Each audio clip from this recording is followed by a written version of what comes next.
Hey guys, so today you and I are going to talk about consultants. So let's get into it. So the question in question was, Fredrik, what are the differences between being a full-time employee, well the main differences, and being a consultant in terms of job security, salary, things like that? And based on your answer, what would you recommend for a junior level, mid-level and a senior to actually focus on? So I think that this is a fair question because there is, in a sense, I will say that when you're working as a programmer, there is a fork in the road for anybody who wants to start out as a professional. And on the one side, you have product companies. Product companies are companies such as Google, Facebook, Amazon, etc., etc. These are the companies where usually you are hired as a full-time employee, and it doesn't necessarily mean that you're a full-time employee, but companies like Spotify, etc., etc., they usually focus on one specific suite of tools or one specific product that they're selling, right? And then you have consultancy work, which is the other side of this fork, where you pretty much you either do it yourself, like you are a one-person company, and the other way is that you go and sign up with an agency of some sort, and then they put you on some project somewhere. And in that scenario, you usually do pretty much the same sort of work that you would in a product company, but you do it. You don't have any legal connection to the company that you are working for. You're renting out hours, if you will. So usually the way it goes is that when you are a consultant, you will on average make a little bit more money than you would if you are a full-time employee. Now this comes down to, it depends a little bit on region how much it's going to vary, but in general terms it comes down to the fact that as a consultant you don't have any legal rights at all, pretty much. Well, depending on your region, of course, but mostly you don't have any legal rights to the company that you are working for, which means that they can fire you whenever they want, they can switch you out, they can do all these different types of things. You don't really have any of the perks or the benefits that usually come to full-time employees. You don't really have any claim to that unless specified otherwise in some clause in some paper somewhere, right? So all that extra, all of that, like the loss of these extra things is usually manifested in a higher pay, usually. And as you can imagine, this works very similar for people who work as artists or musicians or something like that, or photographers. When you're always working client by client and you don't really have you don't have that much stability in your income, the price usually needs to go up a little bit because you don't know when you're going to get your next payday. That's one way of looking at it. It's not 100% that way when it comes to consultants. As I said, it has more to do with the fact that you lose out on all these different rights because the company is willing to pay to not have to give them to you and not to have to deal with HR and so forth and so forth. So from the perspective of, if you we're talking job security here, you have less job security towards one specific company, but the demand for programmers is actually so massive that although you may not have job security at one specific project or something like that, you have quite a lot of job security within the industry. In many ways, some claim that as a consultant, it's actually easier to get by if you're part of an agency or something like that, because on average, they don't have the same sort of rigorous screening processes and crazy demands for technical excellency and so forth. I mean, they still have technical interviews and all of this stuff, so don't think that this is like an easy way to get to be a programmer, but it is in general easier to become a consultant than it is to get into some of the top IT companies or something like that, or like really rigorous product companies, because these companies have they have a very different perspective. A consultancy firm, although they care about their customers, what they're actually doing is that they're renting out hours, which means that as long as they have someone paying for their consultants, they are actually making money.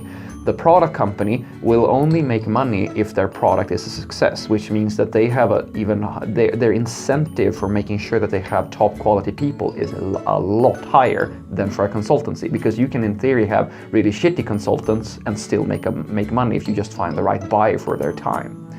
So with this in mind, what's the best thing for a junior, a mid-level and a senior programmer? Well, this is of course very subjective, and such is the nature of the answers that I can give you on these very, very complicated topics, but nonetheless I will try. If you are a junior, I will tell you right now, I believe that you should be a little bit careful with becoming a consultant. And the reason is very simple, because when you are a consultant, generally, you are looked upon as a disposable or a temporary resource. That's what you are.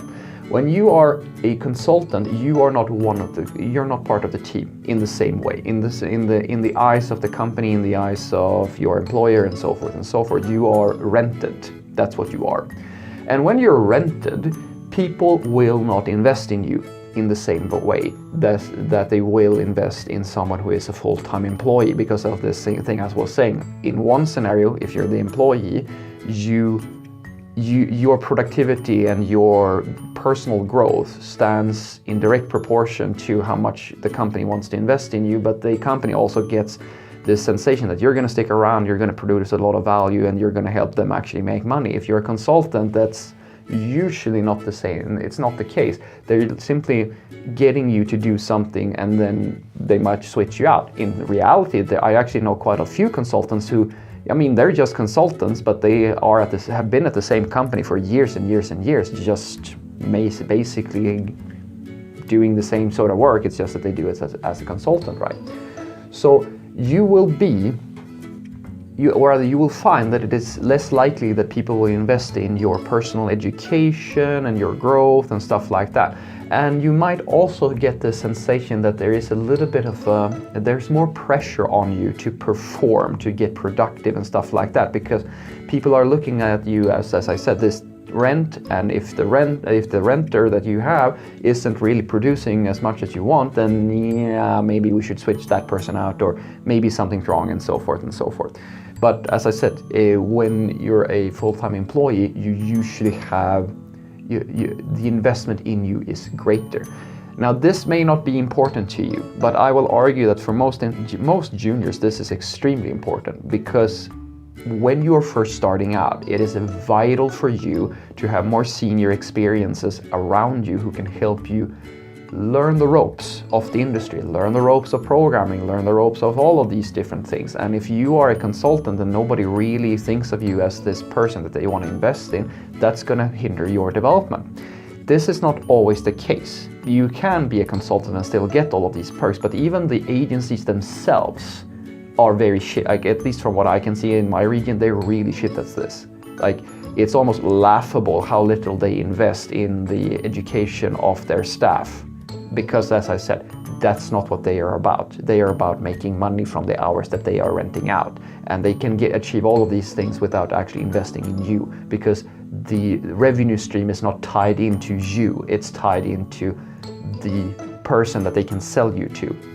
It's a different perspective on how to run a business.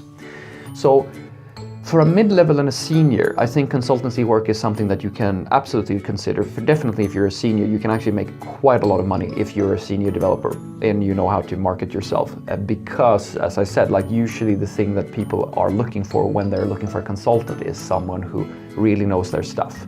They want to get people who are, because consultants in general have a bit of a bad reputation when it comes to quality of software and commitment and stuff like that. Not all of them, but that's how it is. It just takes a few people to do this consistently for them to get a reputation, and then everybody's the same, right? And this is definitely something that is I've seen quite a few times. People in the consultancy world having less of a commitment to a project than people who actually work there, which makes sense, of course. But as a senior developer and so forth, you can actually make, especially if you are like an aficionado within something that is kind of tricky, like machine learning or front-end development or something like, where not that many people are all that well versed. If you're really good at that stuff, and as a consultant, you can actually bank out quite a lot of money based on that. So what I want you to take away from this is basically that consultancy work has usually a higher pay than working as a full-time employee, but it also comes at the loss of some of the perks, depending on your region, of course, that you would have gained if you were a full-time employee. And you usually are viewed as a temporary resource. You're a renter, if you will, and you're not going to see the same sort of investment in your personal development in general as a person who is a full-time employee. Which means that for a junior, I would be a little bit careful with being a consultant, because it might slow you down. If you still have the ability to have peers and like they will help you and stuff like that, then there's no problem. But you should be aware of this, that this is a risk that you are running, that you get isolated or stuff like that. And isolation is the absolute quickest way for you to kill your career in the beginning if you're a junior. But as a mid-level or a senior developer, you can absolutely go into a consultant without almost any fear, because you're pretty much the thing that all the consultancies wants to hire, because you can basically, they can charge a lot more money for you, and you're very likely to be able to work completely independently, which is a perfect fit for someone who is a temporary resource that you hire as a renter type of thing. So hopefully this was useful to you. Have a great day.